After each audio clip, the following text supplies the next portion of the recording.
to Babes of Quinte. I'm Katie, and that's Kay. We are your underqualified babes chatting with qualified people to learn more about the baddest and brightest people and events in the Quinte area. But first, let's catch up. Hello, friends. Hi, friends. Welcome to this Wednesday's podcast. It's number 10. We hit a milestone. We hit another We love milestones. Oh, yeah. Every single thing, I'm celebrating it. We thrive with a milestone. What's new? What's going on in your life? Oh, there's a burp. Oh, my God. More podcast burps. More podcast burp. Oh, my gosh. It's getting better because as per Kate's suggestion, I got Panalogue from my doctor. I loved that you took that. Oh, yeah, I know, because I knew I had an appointment. So I was like, you know what? I'm just going to get the doctor to give it to me. And he was like, yep, that sounds like you need that. And I was like, great. Great, thank you. So is it helping? I mean, clearly not. Yeah, you're still burping. No, I think it was, this is because I literally just finished a Diet Coke. Oh, yeah, fair. And if you know... I love Diet Coke. It's my coping mechanism right now. I know it's bad for me and rotting my brain, but... Honestly... Delicious. I'm so glad somebody else in this building understands my love of Diet Coke. I love it. Well, I think a lot of people in this building... Well, okay, because Ferg likes Diet Pepsi. Oh, no. Which is a completely different situation. So I just found out, if you go to the Wendy's by the office, they have, one of those machines where you, press the button so you can be Diet Coke, and it gives you all the flavors. Wait, and I'm addicted to the vanilla Diet Coke, and so I'm today I almost said the Saturdays I was going to, go get a giant vanilla Diet Coke. That sounds really good. Yeah, I would recommend going there. Maybe I'll stop by on my way home from work. Do it. Just to get a... Yeah. There's lightning. Was it? Oh, yeah, it's supposed to storm. That is one... big old cloud. Yeah, no, I just saw lightning out of the corner of my eye. I watched the storm last night, too, which was kind of cool. Oh, I went to bed at 9:45. Yeah, well, my toddler decided that he wanted to be awake, so we watched... Can you tell everyone what your toddler did? Because it's so funny. So the other day, we have, for other, I guess, parents in this, 0 to preschool age group, there's this kind of foam couch set. The American one is the Nugget. I have the Joey. It's a Canadian company. They're made in Canada, which I love. So it's just modular furniture. And I love this, this. Yeah, and it's great because even I can sit on it. It's comfy. It's great. And it grows with them, right? Practical, yet tactical. Very practical. Anyway, so it comes in a bunch of different pieces. And there's half circles and there's ramps. So Lincoln, being the, I guess, couch engineer that he is, was moving pieces around yesterday. And he moved the big ramp piece and it kind of just tilted on its side and it fell. And then all I hear is... fuck. And I'm like, wait, hold on a second. So I get him to come over. I was like, Lincoln, get over here. So I whip out my camera. I'm like, what did you just say? He did it again. And did it again. Just clear as day. Fuck. And slow. And we laughed so hard if we're on the radio. It was so fun. Imagine. Everybody would know about us being on the radio again. Yeah. No, they're... no calls.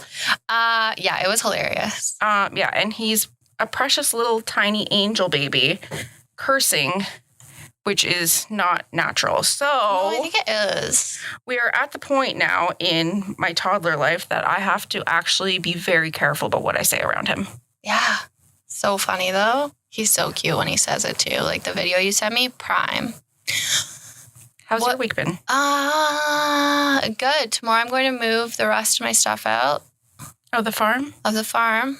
And so I got the saddies, lots happening, but I have therapy today, so I'm going to therapy. And did you find a house?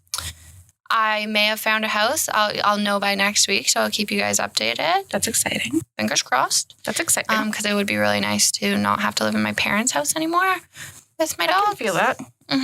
So doing that and just hanging out with my dogs, trying to work out.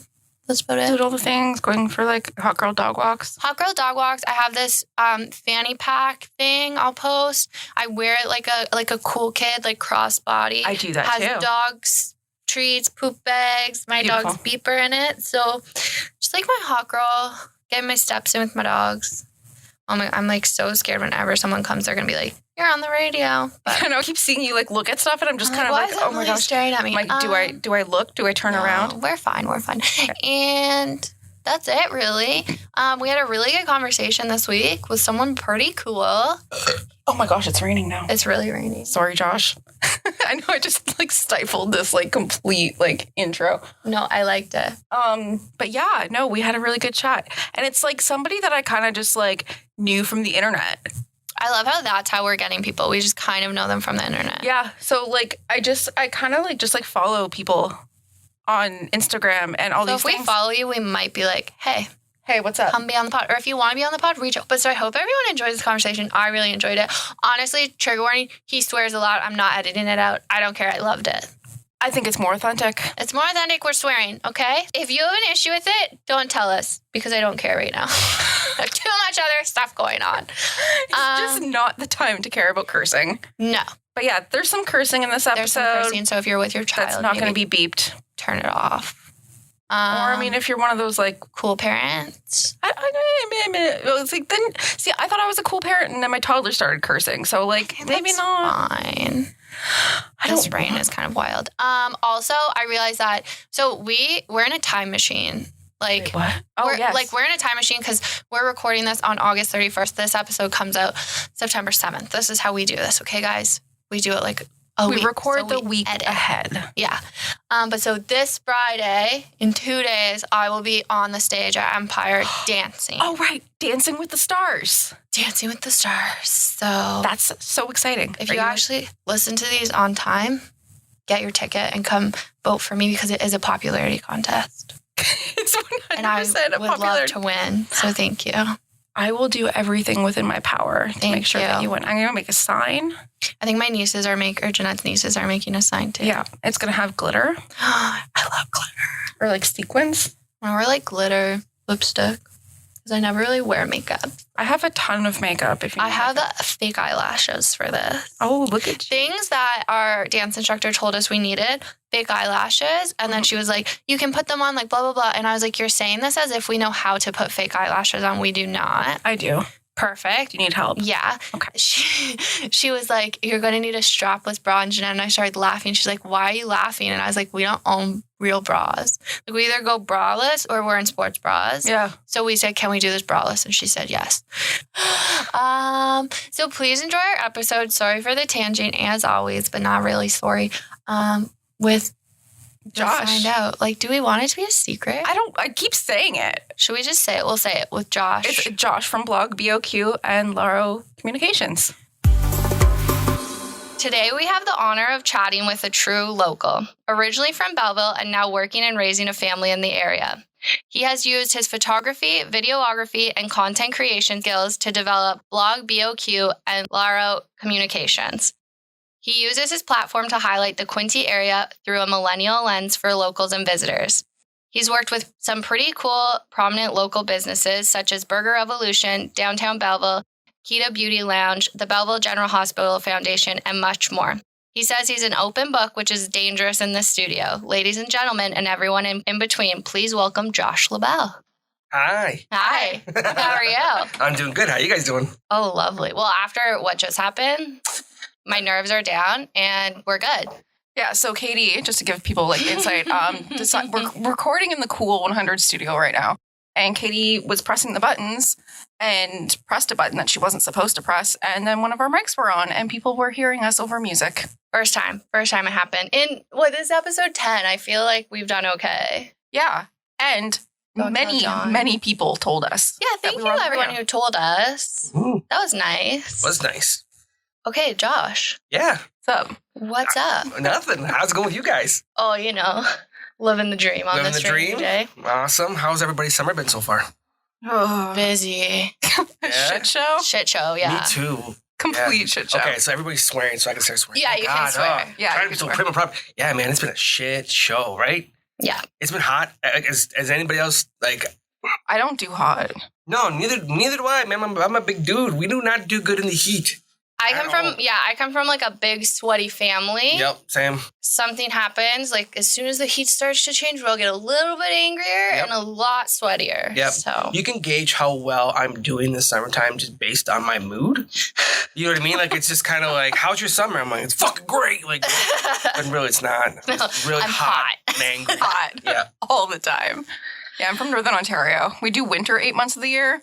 So I hear it's like, it hits 40. I'm like, no. I'm done. Northern Ontario. That explains so much. Probably, yeah. I remember when I found out you were from Northern Ontario. Like, Good what are we time. talking about here? Kapuskasing? Oh, like Timmins. Ooh, Timmins. How far is Timmins from here? Like a day, right? Like a full It's day? probably like a full, like it's not like a full 24 hours, but like if you're driving and stopping and it's like 12. Gosh. That city's like a big, giant gold town, correct? Like, Yeah. That's Like that's gold, a drive. like it's well, yeah, it was started from like the gold rush and whatnot. And there's like forestry and like nickel and other stuff too. It's mining. So, like, so in comparison to like the kind of lifestyle that like the Bay of Quinte offers in terms of like small town living, it wasn't a stretch for you to come here.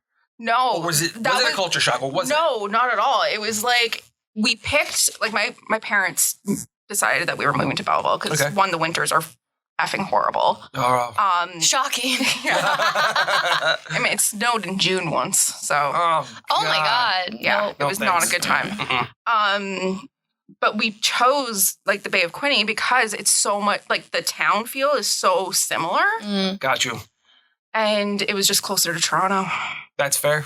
Yeah, That's fair. I think that's like, well, to be completely transparent, Belleville's my hometown based on the amount of years I've actually lived in one place at one time. But I'm originally from Brampton. Okay. Oh. And my parents are both from the education field. So we moved here like 1991, and I'm 40.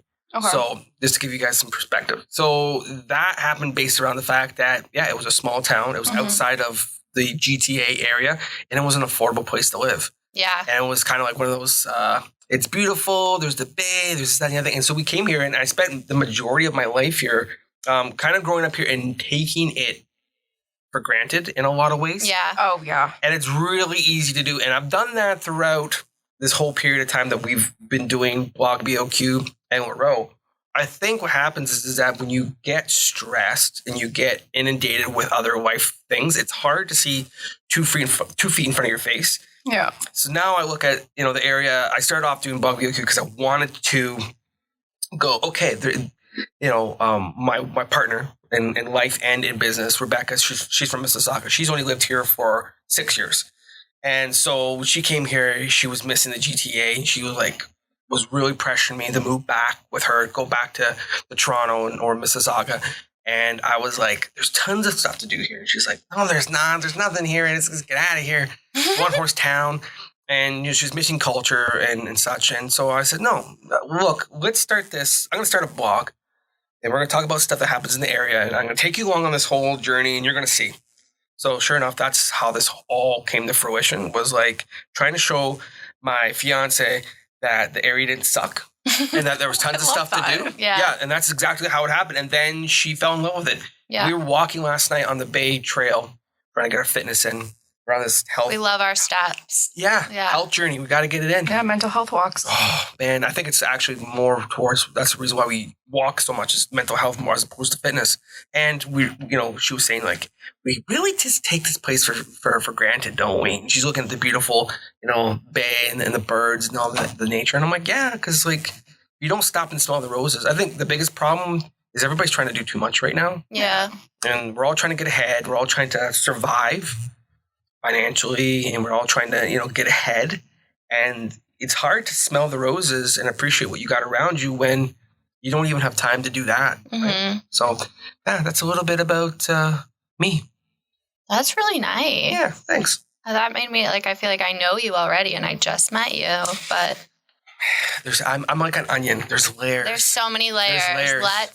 So how long have you and Becca been here then together? So together as a couple, we will be coming up on 6 years. Okay. And prior to that, I was married and then separated and divorced and all that good stuff. But super lucky. I have an awesome ex-wife. My ex-wife and I get along really, really well. Oh, that's really nice. That's the best. We spent Christmas together. Oh, that's that's great. Like we got modern family vibes going on. Yeah. And I got extremely lucky with that. And then we had Jack, which is me and my first wife's first son, and super dope, awesome person to have a kid with. And we made this amazing, funny kid who was like a good mixture of her and I, but mostly me. So he's awesome. And He's pretty cute. he's pretty cute. He's pretty funny, eh? He's like, what was it? Does he have an Instagram or something? He had an Instagram. Yeah, He's doing like lives. I was just like the cutest thing I've ever seen. Yeah, he's a good kid. So much personality. So much personality. Like, he found out I was doing this today. He was like, he's so excited because he's so into YouTube and podcasts and any sort of media. Like, I don't think he knows it yet, but I think he'll end up doing something in media. How old is he? He's 9. Oh, wow. And he's like super hammy and like got the most ultra confidence in the world to talk about anything. Like, it's just... He's very I want to have this kid. Honestly, if you guys are ever looking for like a spontaneous guest, get him to come in here and he will make you laugh. I want, because we were talking, our guest last week, grandson, who's 2, and then Kay's son is like 2. And we were like, we should have them on and just like ask them questions. Yes, 100%. Bring kids on because the stuff that comes out of their mouths is pretty amazing sometimes. And it's really honest. Like, it's not clouded by anything yet. It's very pure. And insightful in a lot of ways. It's incredible when sometimes you see how emotionally intelligent children can be. And it's weird because I see adults become less emotional intelligent as they get older. And I don't know, I think it's a fear of judgment. Mm-hmm. And the kids don't have that quite yet. No. So they're emotional intelligent and intuitive that they're able to have these conversations with adults. And they're just like, and they're so to the point. Like, I remember having a conversation with Jack one time about the local homeless problem. And just having a moment where one of them darted out in front of the car and I'm like, fucking homeless people. And meanwhile, it wasn't because they were homeless I was pissed. It was pissed because he ran in front of the car, it scared me. Yeah. And he's like, Dad, you don't know what they're going through. Oh. You don't know what you haven't walked a day in their shoes. You shouldn't talk to people. And I didn't actually speak to him. It was windows were up and I just, and I was like, shit, he's right. Like, he's so wise totally for not. Yeah, check me. Like, who are you? Who are you to say anything? Wild. You don't know what he's going through. I'm like, I love him already. He's such a good kid. He's got such a good heart. I'm worried for him because of his emotional intelligence, I think, because I went through that stage a little bit. My parents made me a little bit too smart in a lot of ways, like not book smart, but able to speak to people. Mm-hmm. And kids will look at that sometimes and go, dork. Yeah. Oh, yeah. Nerd. Like, you're in touch with your feelings and you want to treat people correctly? I know. What's this? No, you're it's a piece of shit. Yeah. That's it. Like, and that's game over. Yeah. Well, yeah. Oh, we talk about a lot, kids are me. Yeah. It suck. Yeah. Honestly. Yeah. Mm-hmm. They are really, like, and it's just like, because I have Kate's turning 14, like, next week. She went into high school. High school. Oh, bro. Good luck. Good luck. And it's just like, sometimes I don't understand. Because it's like, I'm like, what? Yeah, I don't know. It's just a lot. Because you're closer to, you got your ear to the ground, you got a teenager. What is going on with teenagers these days? Are they happy? Are they, like, when you look at our generation? Yeah. For the most part, we were happy because I don't think we had social, right? Mm-hmm. We were not constantly comparing ourselves. How are they doing? I don't know. Yeah. I don't think that they're. I think that a good because they live on Snapchat right now. Right. Like, that's like the app. Like, Instagram, Facebook, like, they don't care about that shit. It's like, that's how they that's their texting too at this point. It's Snapchat and Visco, and they don't Facebook anymore. And it just like. Mine's okay. Yeah. Because she's my daughter. Right. And, like, I can see it, like, her and her friends, like, they seem to be okay. Like, they have, like, their shit together. They know, like, the difference between the digital world, the real world, and how those things, like, affect each other. Good. And because I work in digital and social and stuff, like, I know how to guide her through that. But I think a lot of kids don't know how to do that. And parents really don't understand it. Right? So it's like, there really needs to be, it has to be like, parents need to educate themselves on all of it, how it works, how things get saved, how things don't, and like all, I don't know. Just The cloud. It's so complicated. It's tough. Like, I don't know. I'm a parent of a 9-year-old, a parent of a 10-month-old. And then I think to myself, we are extremely blessed to have this situation we have currently set up for our lives.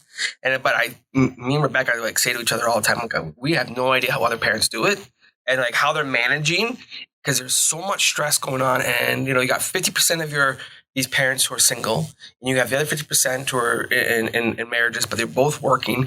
It's hard to fathom managing your kids in a way to guide them into some sort of direction where they're going to end up okay. And then at the same time, manage to pay the bills, have your own life, have you know what I mean? So you don't go crazy. It's tough. Like I really feel for single parents. Like, oh yeah. 100%. I can't imagine. I don't have children, and my partner and I don't want children. Yeah.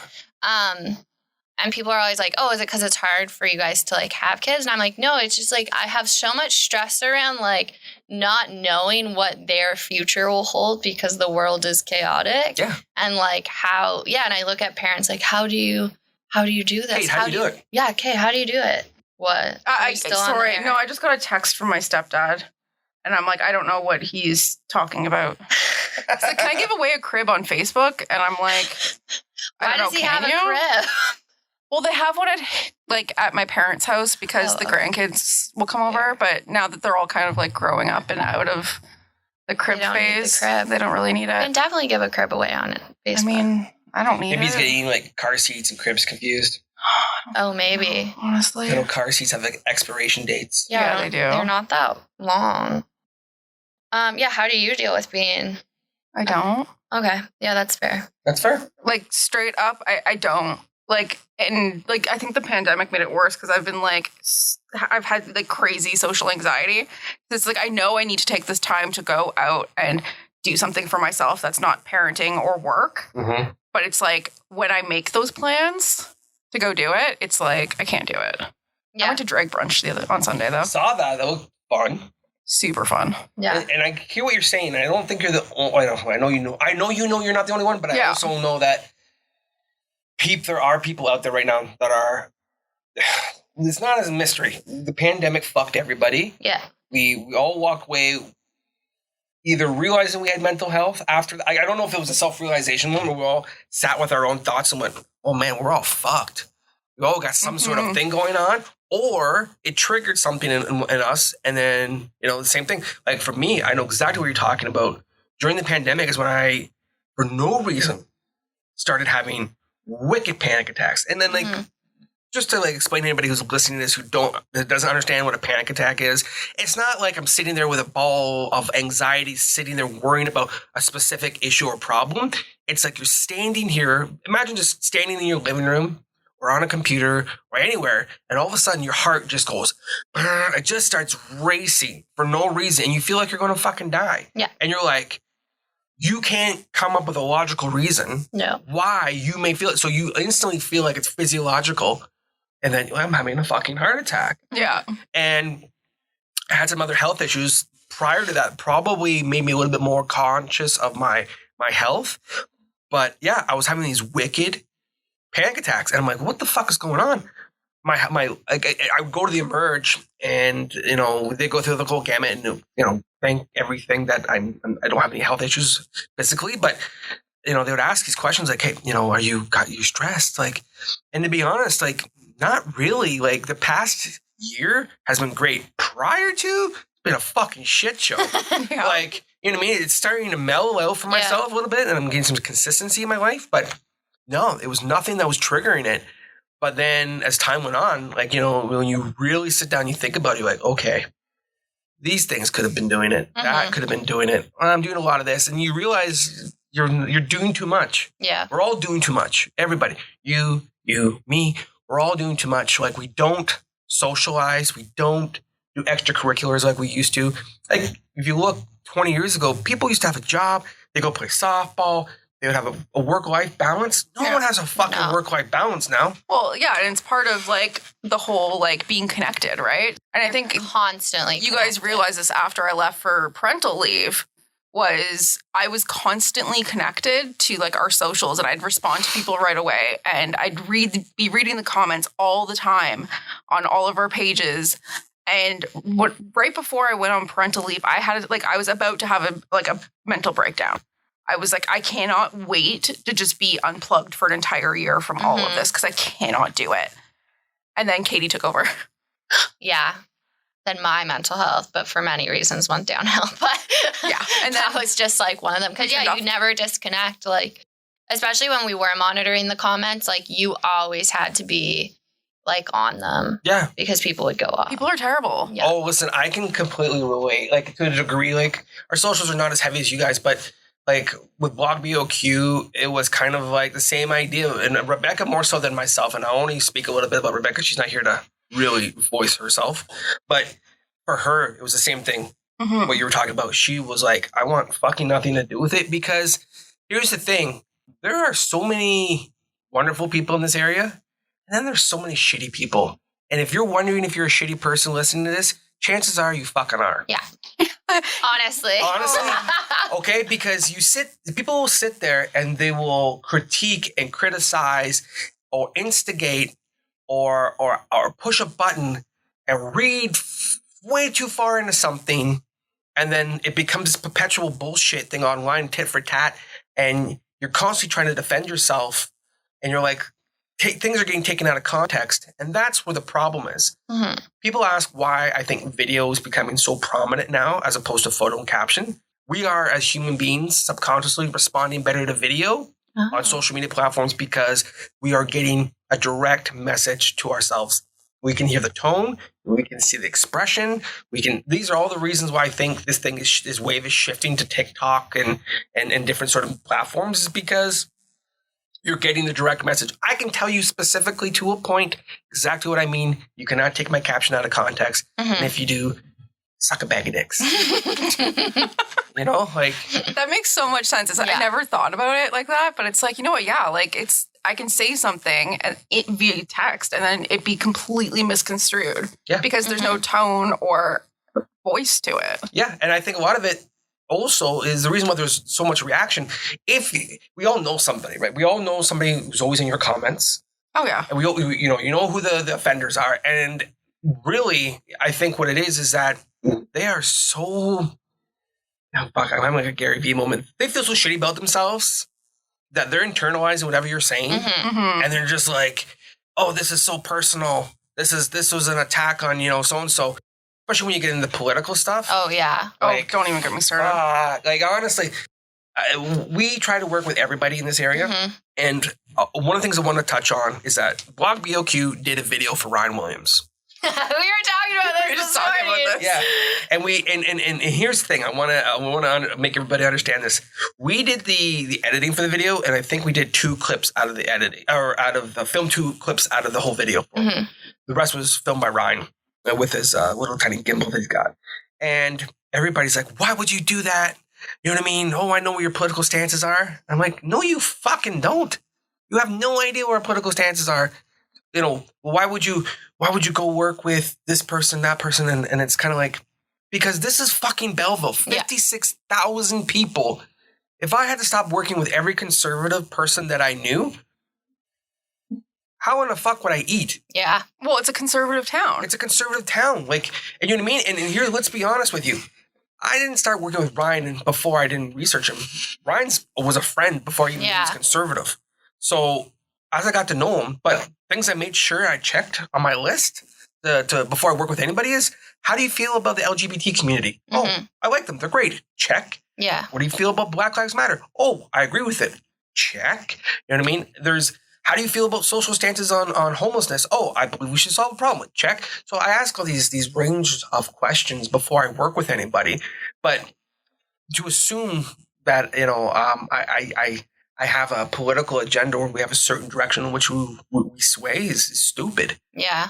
Like I will work with anybody. If it was an NDP candidate, I would work with them. And it was funny because the people that we got the most shit from was the community that I felt the closest to, which gutted us. Yeah. Because we're like, you have no idea. If you did any research, you would have known that we donated to you, but you didn't ask. You didn't look. and you decide to trash us online. And I think that's people hide behind their screens. You know, you have your keyboard warriors, and then as soon as you go to like call or have a real conversation with them, then it's total change because they can hide behind their keyboard or wherever they are, you know. 100%. And there was a couple businesses that were like kind of like it was weird because I'm like, do you not sell your product to a conservative person? Like, I don't understand. Yeah. It's like this expectation, like, well, I assume because I follow you that you have my political beliefs and therefore you wouldn't work or buy product. Like, so it's dumb. But again, you're a business, so you're just 100%. it's business, baby. Yeah, and I guess the only thing we wouldn't do is like, what's that prick that got fired out of cabinet? That was from around here. Oh, Sloan. Derek Sloan. Fuck that guy. Fuck like, that guy. You know what I mean? Like that guy. That's a guy that I wouldn't work with. Mm-hmm. Yeah. That's a guy I wouldn't, have anything to help or do anything with. Yeah. But if you're generally a good person who just has to have a different political belief, then it's fine. But man, I'm all over the place today this podcast. So you guys have a real fun time editing this. That's okay. That's my job. It's all good. I make yeah, it. she does. Honestly, she does all the heavy lifting, and I just like show up and I sit down and I talk. Yeah, but you do our socials. Yeah, I do work. social stuff sometimes. How did you meet Becca? I met Rebecca. So truth be told, Facebook. So Please tell me you slid into her DM. she slid into mine. Yeah. Oh, yeah, girl. Yeah. So it was really funny. Like we had been friends on social media while I was married.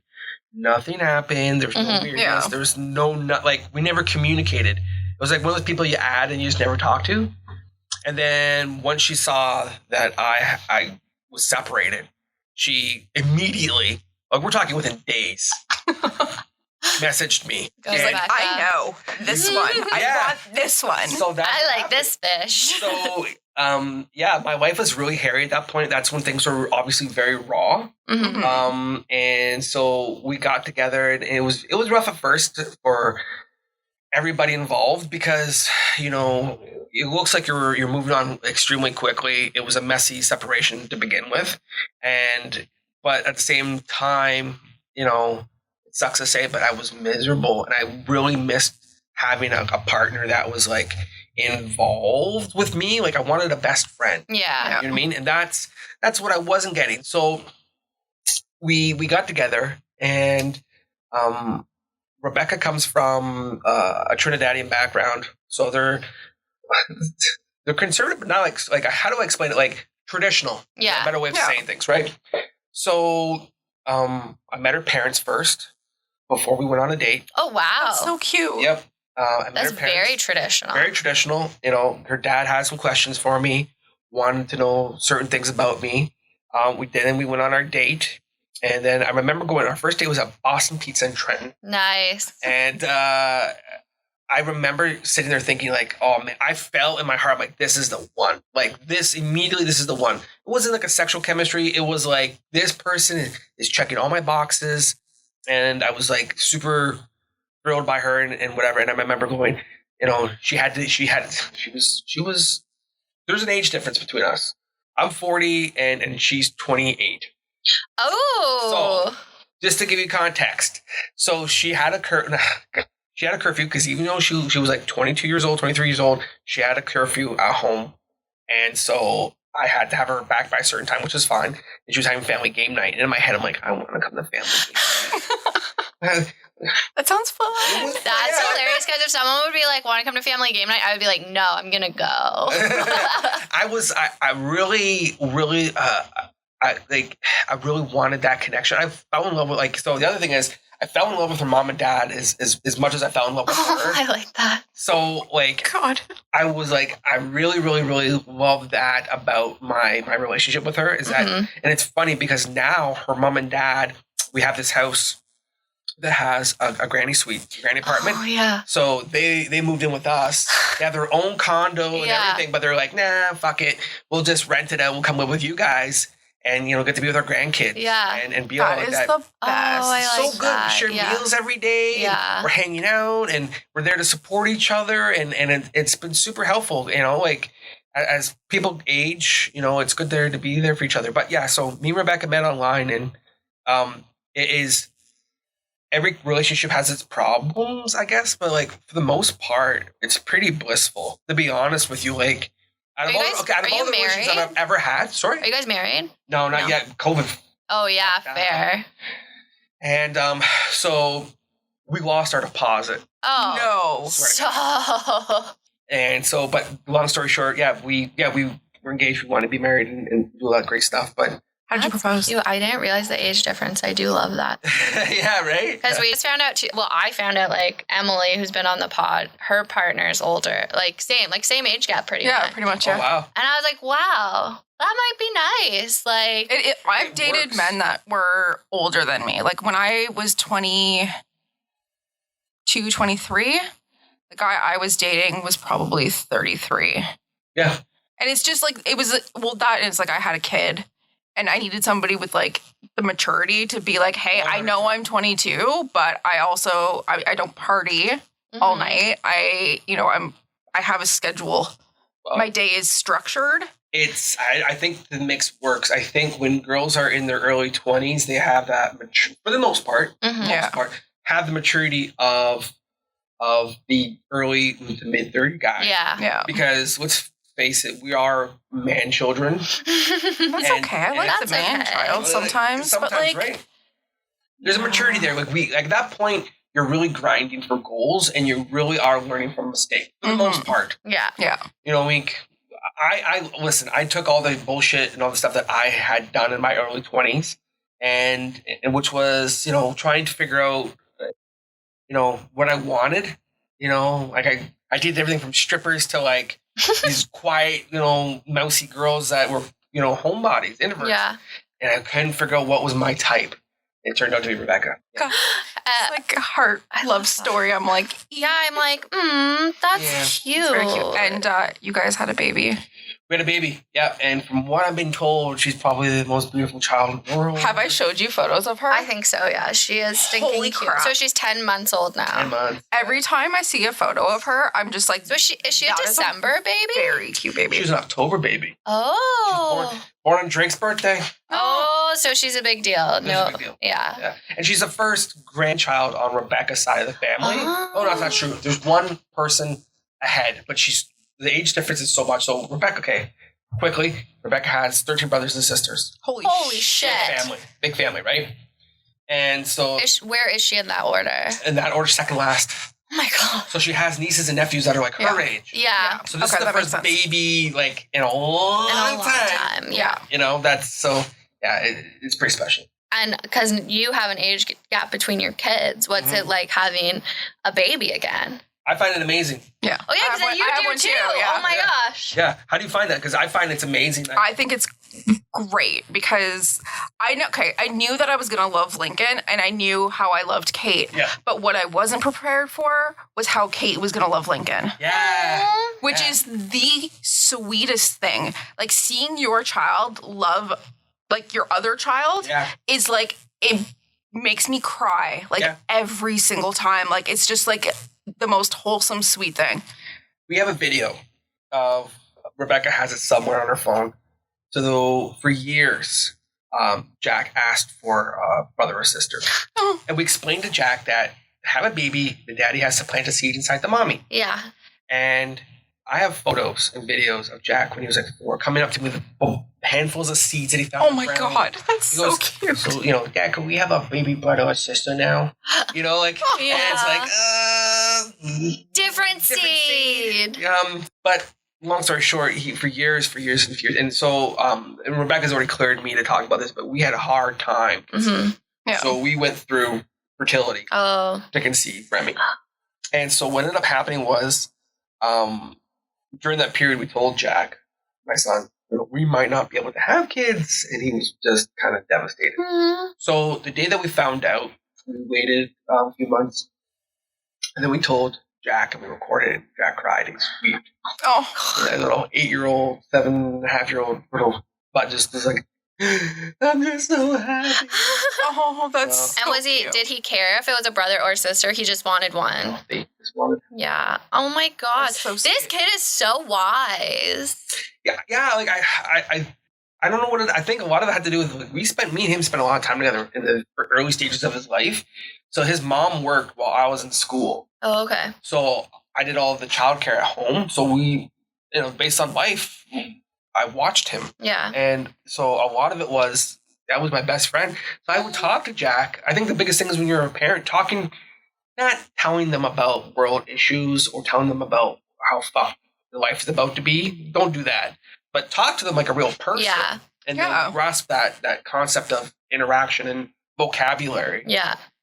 So, yeah. That's why my mom says I'm a good talker, because she just talked to me like I was an adult. Yes. Not telling me like weird adult things, but she didn't like baby talk me. She would just have conversations with us. Age appropriate conversations. Yeah. Age appropriate conversations, but no goo goo gaga. No. I've never done. It's like When my nieces baby talk, I'm like, can you stop doing that? Yeah. What are you doing? You are a child. Speak.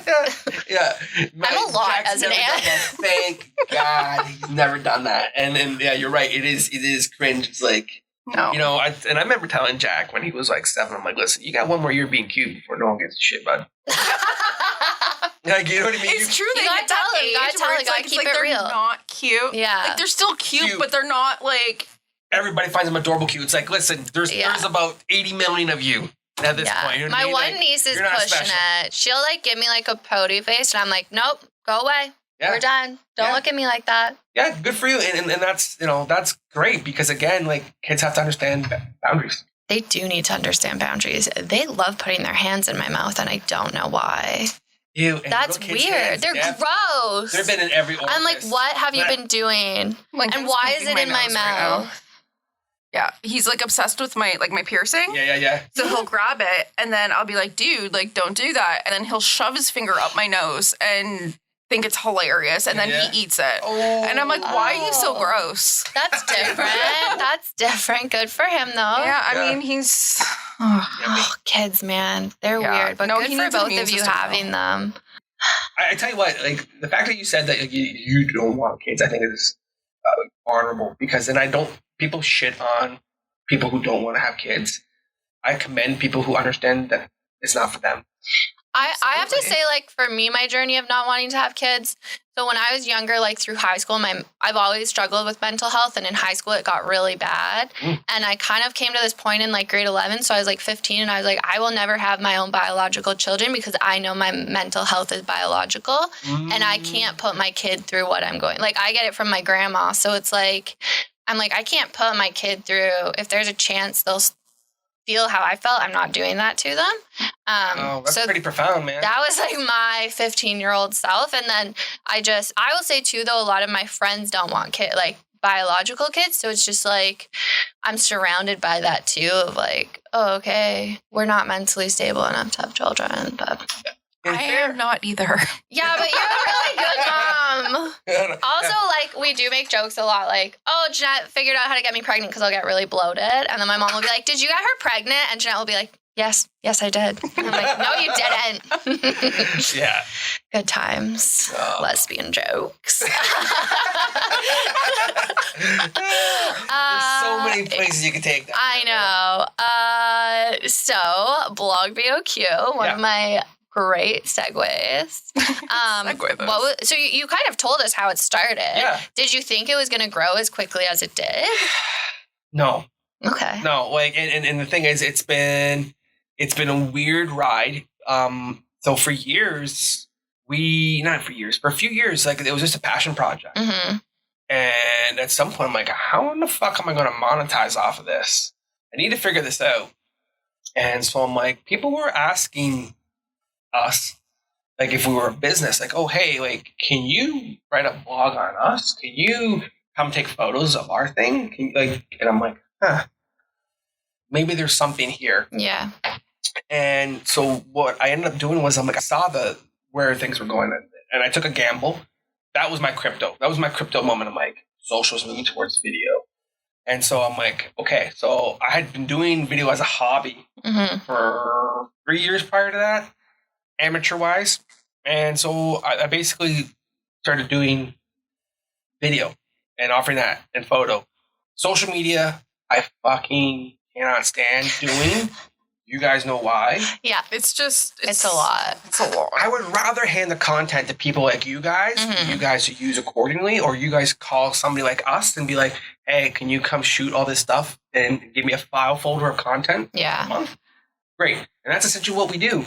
You call us, you get into a package for a year, and we come out once a month or a couple of times a month, depending on your package or whatever you guys. Oh, wow. We shoot your photo and your video. We create the storyboard. So what's going on? Oh, it's Christmas time. Okay, you need some Christmas content videos. And we go, like, it basically could be anything you want based on budget. But we basically have 2 packages, and that's essentially it. And that's how we've been able to sustain ourselves. Now we've expanded beyond the Bay of Quinte. So now we have, as of this month, 40 clients between the GTA and Brockville. Wow. So we have You guys are busy. Yeah. three camera guys now that are working between the GTA and Brockville. Plus, I employ one guy remotely for editing and myself for editing. Yeah. And I film as well. Editing is like a job, is a whole thing in itself. Yeah. And I don't even do video editing, but podcast editing, like, Honestly, I can only imagine. I taught myself how to video edit. Yeah. We were talking about this. And I'm not great at it, but like I can get around I like it. video. But it's just like the fact that, I don't know. It's just, it's a lot. It's a lot. Like, people, like, I've had people say to me, like, is my video done? And I said, well, no, not yet, because it takes a while. And they're like, yeah, like, I guess, like, it's kind of like, is it like photo? I'm like, well, take photo editing and times the workload by like 10. Yeah. Because there's so many nuances with it, right? Like, a photo is a static shot of one thing, and you edit lighting and contrast and highlights and so on and so forth. There's so many things you can do, right, with a photo. And then you have a piece of film that changes with the direction of the way you turn the camera, and the lighting constantly changes. So you're adapting to constant light changes in your footage, you're color grading things. And I think that's where it comes from. We had clients we used to do these amazing car commercials for, and they're like, they wanted their video like the next day. That's not even possible. It's not even possible. It was crazy. And they used to get really kind of pissy with us. And I'm like, I finally asked them, like, do you guys just think like we just shoot the video and like it's on the camera looking like this? And they're like, yeah. I'm like, No. like, It's not how it works. That really dope footage and that really like the colors and all the way it's graded and like all the animation that goes along with it. That's like afterwards, and that takes like hours. Yeah. To do, and they had no idea. And I think that's our fault. We should have we've learned to educate our clients better about what the process looks like, because it's not, people think it's like the type of camera you have. Oh, it must be a good camera you have. To be honest with you, if you have a good camera that shoots 4K, if you turn your iPhone sideways, you can shoot some great 4K video and send it to a guy like me, and I'll color grade it and make it look nice. You don't need a lot to really get things going. But it's there's all these nuances in editing that make things just kiss. Did you go to school for this, or? I went to the University of YouTube. Nice. My favorite university. I've learned so much there. It's like if I don't know how to do something, that's where I go. Yeah. Yeah. And it's like, this is what I do for a living. And it's like, if I can't figure Don't something give away our secret. Guys. anyone can do it. No. Well, Just kidding. You have to have a desire. Okay, there's also, you can do the YouTube stuff, but you have to have an eye for the aesthetic. Mhm. And you have to know the rules of design and the rules of, transition. And like, you know what I mean? There's like an aesthetic that anyone can, chop up a video. That's fine. Yeah. But if you can't. Make it flow. Exactly. Then like. Tell a story. You're telling a story, basically. Yeah. You're trying to tell a story, from point A to point B. And it's trying to make it flow. You're trying to create, invoke emotion. Like, I think for me personally, my favorite part about video is promoting or provoking emotion. So, like, the project I'm doing right now with the Belleville General Hospital Foundation for the gal that's coming up, we're actually doing like a mini doc on Erin Wilkinson, Tyler Wilkinson's wife. Mm-hmm. Wilkinson's. Mm-hmm.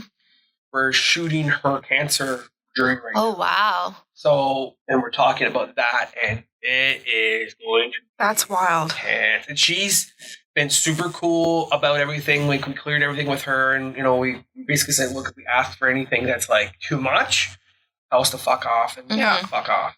And she's like, no, she's been like, I want this, I want to go through with this. I want to see it to the end. I want to see, the product that you guys are trying to produce, because she goes, I really want people to donate to the foundation for cancer treatment. Like, she's a product of getting to stay in Belleville to do her cancer. That's insane. Yeah. My mom had pancreatic cancer. Oh. And she was, because it was so like rare, she was traveling to Toronto. That's like why we moved here, because traveling from Timmins to Toronto was just too crazy. Right. So we moved here, and like she's okay now. Okay. Which like never happens. Yeah. Oh, pancreatic cancer is a dinger. Yeah. It's like you find out you have it, like you have 4 or 5 months type thing. Yeah. So the fact that they're like, I mean, obviously my mom would still have to, like in my mom's situation, she would still have to go to Toronto because it's so specialized and whatever. But the fact that people can like stay here and do their treatments is like insane, life-changing, because you don't think about it, but it's so mentally and physically exhausting to go through these treatments that even a 45-minute drive to Kingston is like overwhelming sometimes. Yeah, I can't imagine like feeling a shift from chemo. So, quick backstory: I had Hodgkin's lymphoma when I was in my 20s. Oh wow! Which is a good cancer to get. Yeah. If you're going to get it, it's got a 90% success rate. That was like 20 years ago. So I'm sure it's even better now. Yeah. But again, chemo radiation suck. And, it's a light cancer to get. Like, I was lucky. Like I got sick, but I didn't get, crippling, bedridden in the hospital, months sick. Yeah. And and I had to go to Toronto to get my treatments. And it's kind of like, I can't imagine, I had to travel at some points, feeling like a bag of ass. Yeah. To go get cancer treatment and stuff. And like to have your cancer treatments here is such a game changer. Like, it's massive. And I think this is the goal. The goal of the hospital is to keep on growing these stations and encouraging these doctors that will bring new treatments at different hospitals and specialized doctors and equipment in medicine, and bring that here so we can have that all here. I think my biggest passion by far are the two charities that I love the most in this area is the BGHF Foundation and Hospice Quinte. Those to me are the two ones that I'm like, I feel that are really important. End of life care is massive. Yeah. We all watch somebody pass away, and either it can be comfortable, not pleasant, I guess emotionally and physically comfortable way of passing, or it can be devastating, horrible, and just like a tragedy, especially in our healthcare system. And then the foundation, again, reiterating that the government does not provide funding for the majority of equipment, which is. I didn't know that. Oh, yeah. That's why they're always like so hard on the fundraising, because they have to buy all their own equipment, which is crazy flawed. to me. Yeah, seems like a flawed system. Oh well, I mean, life. Yeah, I know. Like it's so weird. It's such a catch, right? Like I don't know what the answers. I don't know. I don't try to say that I have all the answers with understanding the bureaucracy and knowing where all the money goes and such. But that's the thing. And once you know, do you want to know? No, it's. I feel like I don't want to know. Yeah. But we'll keep it light. Fluffy the hill. That's for another show. This is my punk rock coming out. I'm just like, fuck the establishment. Yeah. Oh, sorry. No, don't be like, and that's the whole thing. Like, I have a hard time picking my battles too, and it's tough because there's certain times where I want to know, and then I find out, and I'm like, fuck, I wish I didn't know. Yeah, I didn't know, because like then what? Then what do I do with that information? What is it? Ignorance is bliss. Like, ignorance is listen. It's great. Ignorance is bliss. Because then you don't have to be sad thinking about how. I remember once I said something and someone was like, "Well, you're not going to change the world." I was like 19. I was like, "Watch me." Yeah. Now I'm 27 and I'm like, "No, I'm very sad all the time." Yeah, I know. It's crazy. Like, I'm sure we all do this. I'm sure you guys can relate, because I think we're all like-minded people here. At certain points in your life, you really just contemplate, like, what do you do for yourself in this world that also benefits everybody else? Like, there's been so many times where I'm like, fuck, I just want to say fuck it and go out and just live off the land and Constantly. Mhm. Living off grid is like the goal. I have Yeah. like this group of creative people that I'm friends with, and we have like a retirement commune like set up. So when Please we do all not tell retire, Jeanette. She will like she can build come. you the commune. No, like We might come. we've been scouting out like real estate in the States, and yeah, So funny. oh god, And it is would it be- warm? Where were you looking? yeah, Oh, yeah. yeah. And Yeah, then I it's might like be there. it's like a little just community, and And we now all we're like starting a commune on the podcast. Welcome, friends. yeah. yeah, no, and that's like kind of like the end goal. And listen, so you bring up a very good point. I think that there are the haves and the have-nots. And I constantly, in business, being an entrepreneur, I've been the have Mhm. and the have-not. That changes monthly. Yeah. And the part of me that I think I go back to is that we as a community, and people are going to disagree with this, there's people who are, what's the word here, are capitalists. And there's part of me that's a capitalist. And then there's part of me that's a socialist. And I go back and forth with that demon constantly, Mhm. back and forth. But what I think it really boils down to is I think that people who have money, good people who have money, should not keep it. You know what I mean? I think I've talked myself into going, I need to make money for the right reasons. And the right reasons need to take care of the people around me and the community around me, which again is like, your idea is great because the truth of the matter is our generation is fucked. Mhm. Well, that's what it is. It's just like, if you think about the difference between now and, 30 years ago, 40 years ago, whatever, everyone like knew their neighbors. They supported their community. There was none of this like, not in my backyard, like crap. Yeah. You know what I mean? And now it's like, it's so different. It's like people don't take the time to talk to their neighbors. They don't take the time to, I used to be able to like run up the street as a kid and just like knock on someone's door. Like even growing up, even with Kate's friends, like we never really got like random door knocks from friends. Mhm. Like that just didn't happen. Yeah. And like I remember just being outside all the time. Yeah. Like just in the woods, we'd be at the creek, we'd be like wherever. And it's like now just kids don't do that. No. And yeah, I just think that's like the big thing. It's obviously We're it's, lacking, attachment to nature, yeah. which I think would relieve 10% of the issues that we struggle with mental health wise. Mhm. It's being in touch with nature more, 100%. Unplugging more. Yeah. And work-life balance. I think that if you combine all those things, I think we could alleviate 50% of the collective mental illness in this room. Oh, for sure. You know what I mean? Like, Yeah. If you think about it, though, like people, like human beings weren't built to be inundated with so much bad news No. all the time. All the time. So it's like we have Twitter, we have, online news now. We have all of these things happening all over the world that we have access to, like right on my phone. yeah. And people weren't built to deal with that kind of, I don't know, it's like devastating. So it's like I hear about something like absolutely horrifying in another country.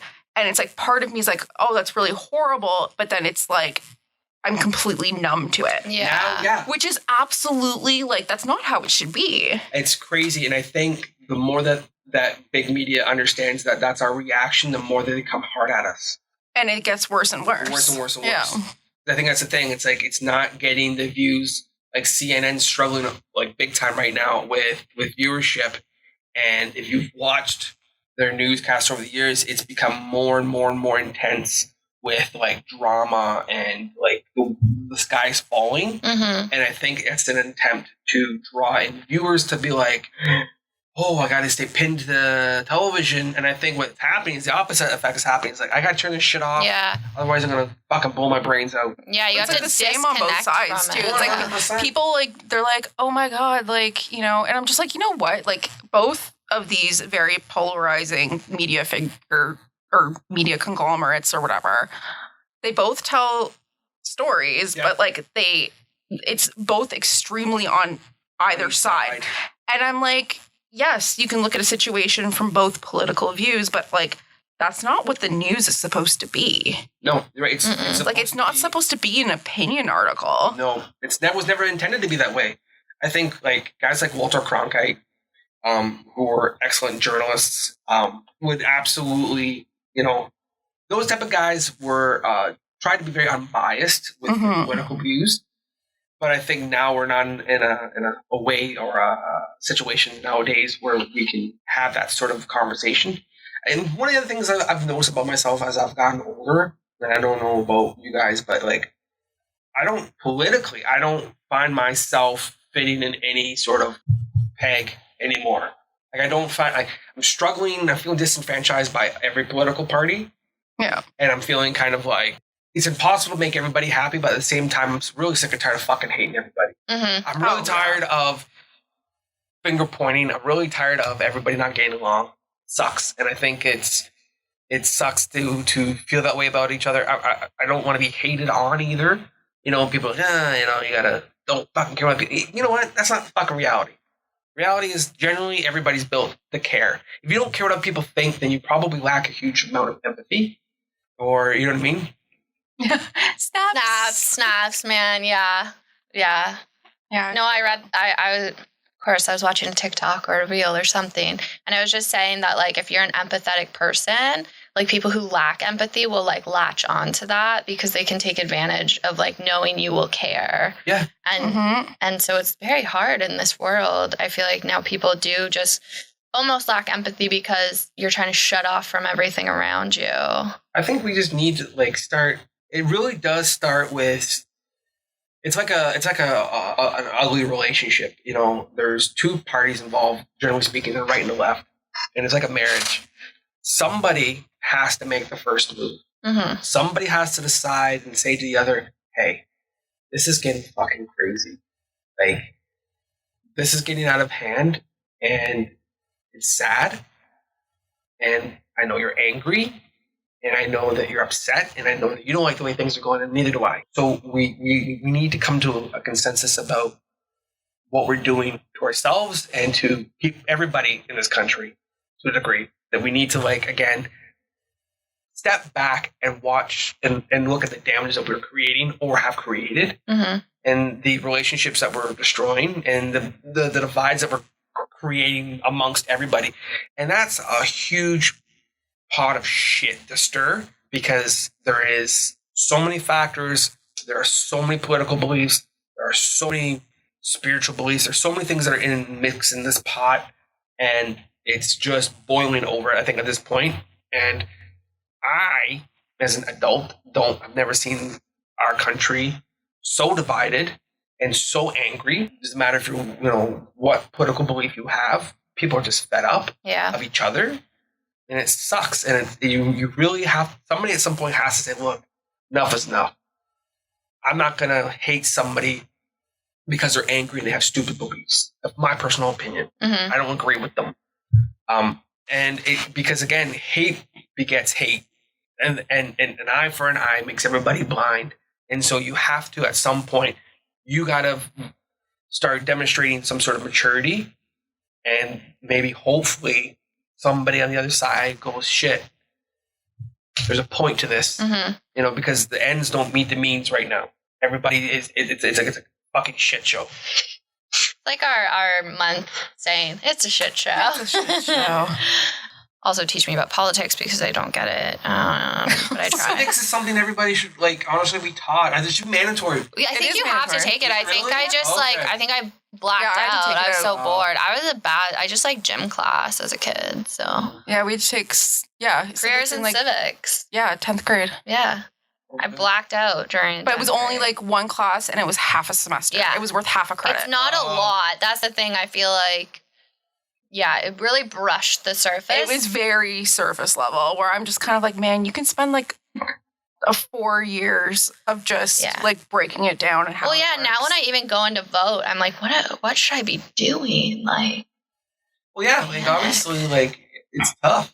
Same with us. That's why I bring Kate to vote with me every single time. Oh, do you? Mm-hmm. So she knows. Because I told her, I was like, listen, this is mandatory. Yeah. I don't care who you vote for. I want you to make the most informed decision that you can, but not voting is not an option. Yeah, she's like, I'm like, spoil your ballot or whatever, but going in to do it is not. It's mandatory. Yeah, because Because a lot of countries just don't have that. And it's Yeah, like, you know what I mean? Like, It's it's amazing such... right to have, especially as a woman. Mhm. Yeah. Well, and that's the thing is, like, women couldn't even vote, like, what, 30 years ago? Like, it, Yeah. no. So, yeah, voting is, like, super important. Okay.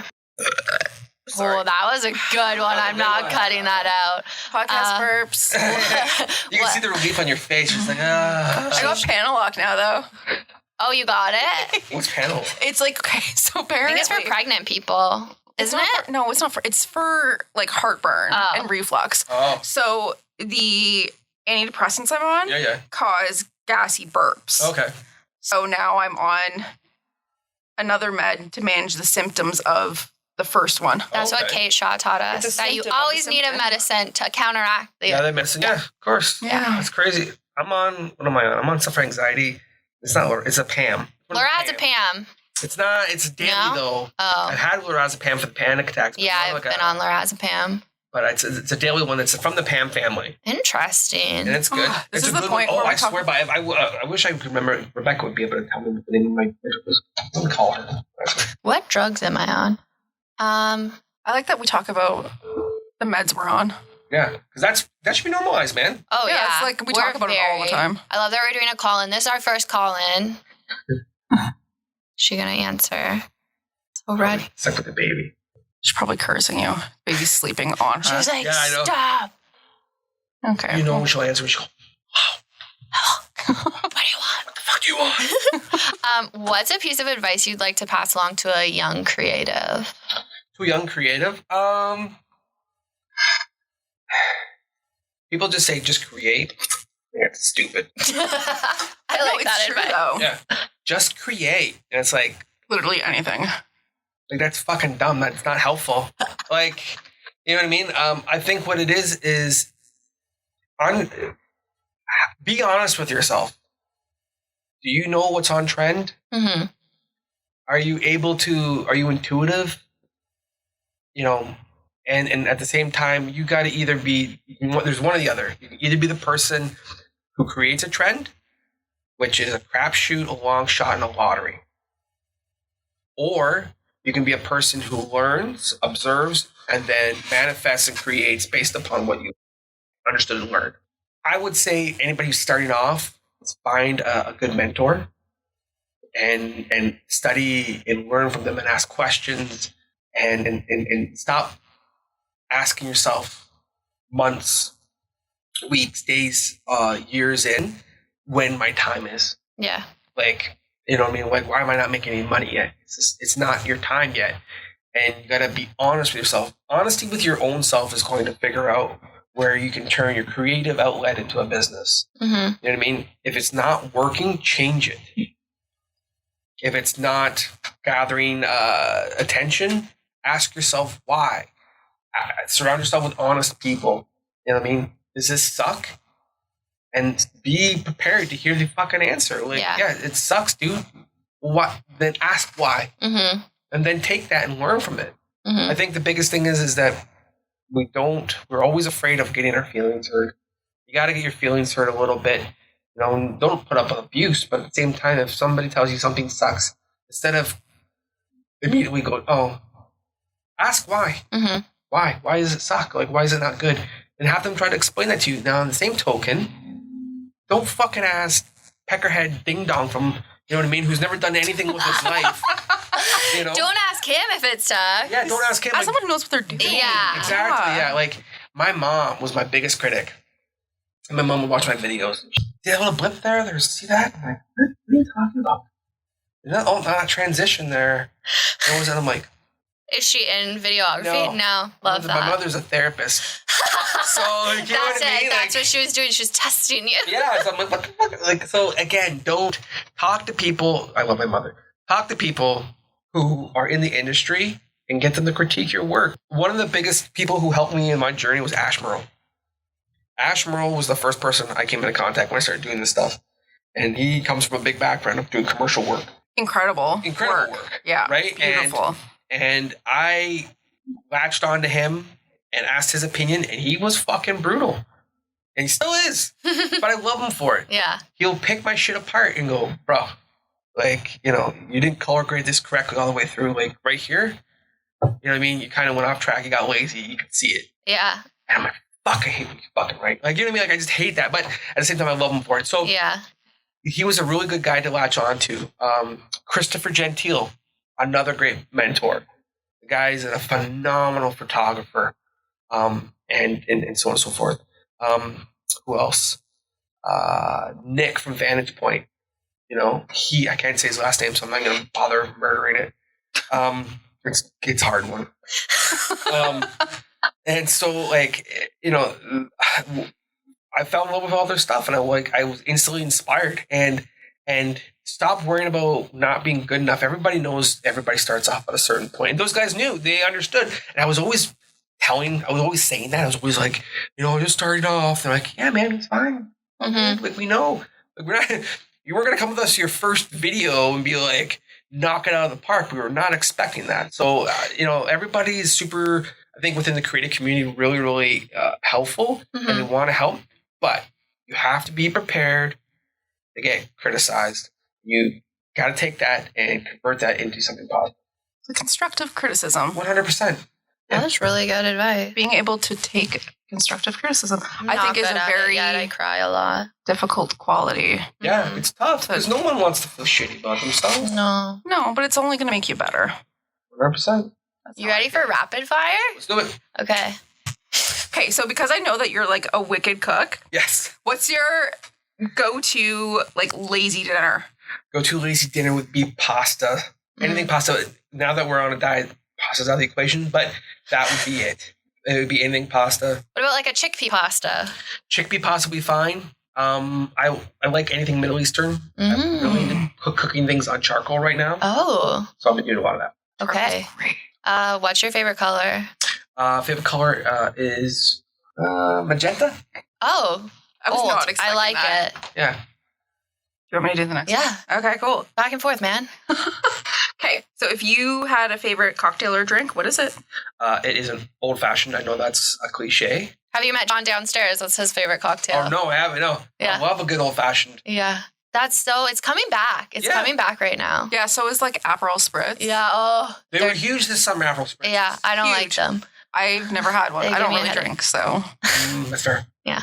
Well, what's your favorite place in Quinte? Like, My favorite place in Quinte, we're talking like whatever, for Any any place? reason. Yeah. for any reason. I love the Grange Winery. Oh. Not because of the wine, but because of it's a fucking magical place. Okay. It's weird. It's very if you're a photographer or videographer, the light, I don't know how the light hits it the way it does, but man, I'm going there now just to magical. see. it's fucking magical. Put It's it like on our road trip list. it needs like French, folk music in the background. I love it. Read me your last text message.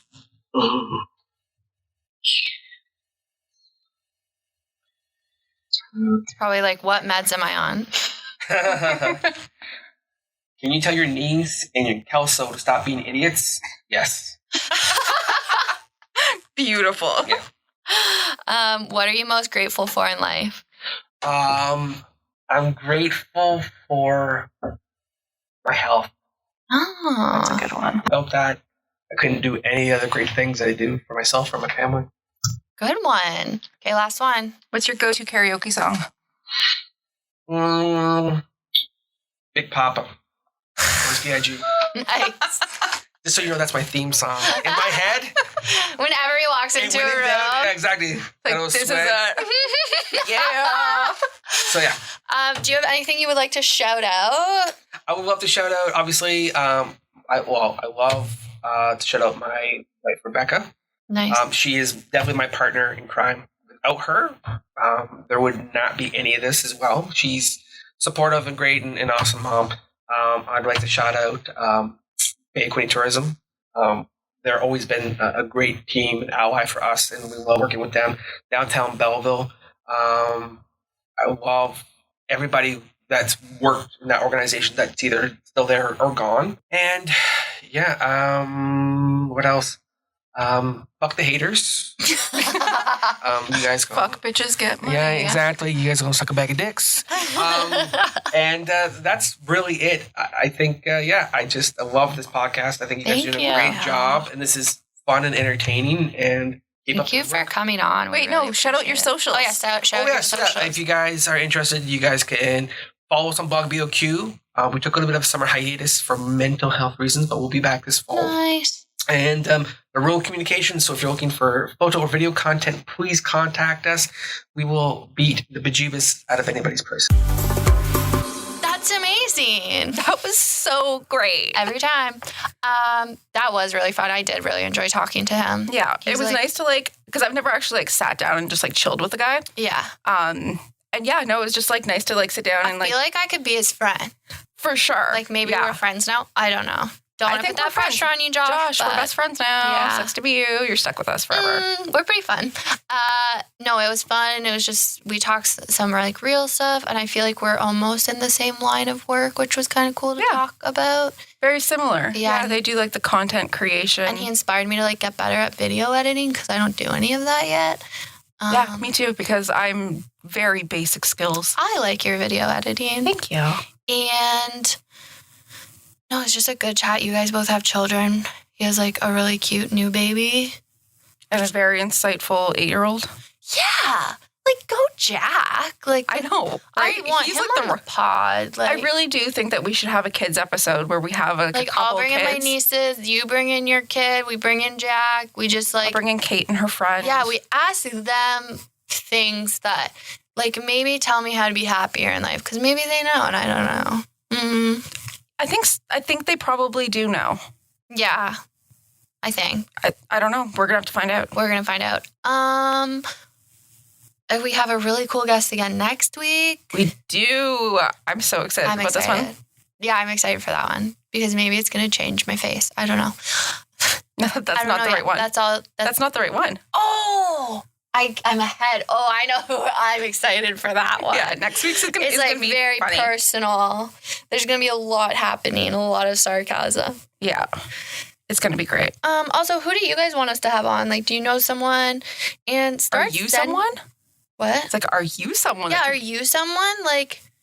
Tell us your story. We'll have a website eventually. It's just, there's other things going on. I've started it. We'll get there. It's baby stepping. I'd like a lawyer. So if you're a lawyer. Oh, yeah. I was also really want a vet or a vet tech. That'd be cool. So if you're any of those, I was thinking of other people. A therapist, a nurse would be cool. A teacher. I would really like a teacher on because back to school is back here. I know teachers. I know teachers too, but I'm do you want to be on a podcast? So go get your Dancing with the Stars tickets, please, because I want to win. I want you to win too. You can get them at the Empire Theater.ca, I think, or in person. I don't know. I know it's definitely on the website because that's how I bought ours. You can also see the article about it in Quinte, and we'll post about it on Babes of Quinte. And what's our socials? Babes of Quinte. And our Gmail? babesofquinte@gmail. And your personal? hey.itsk.xo. And I'm at Katie_Schratt. The farm Instagram is still going, but it's not farming, it's shearing, and mostly my dogs. So still support us. Please still like us. We still like us. We're still doing things. We're just sad. You all rock. Well, you'll hear our super delicate voices again next week. Super delicate. I don't know why I love describing our voices. Because I don't have a delicate voice. No. It's very loud. And I sound like I'm going to cry. Okay, bye. Bye.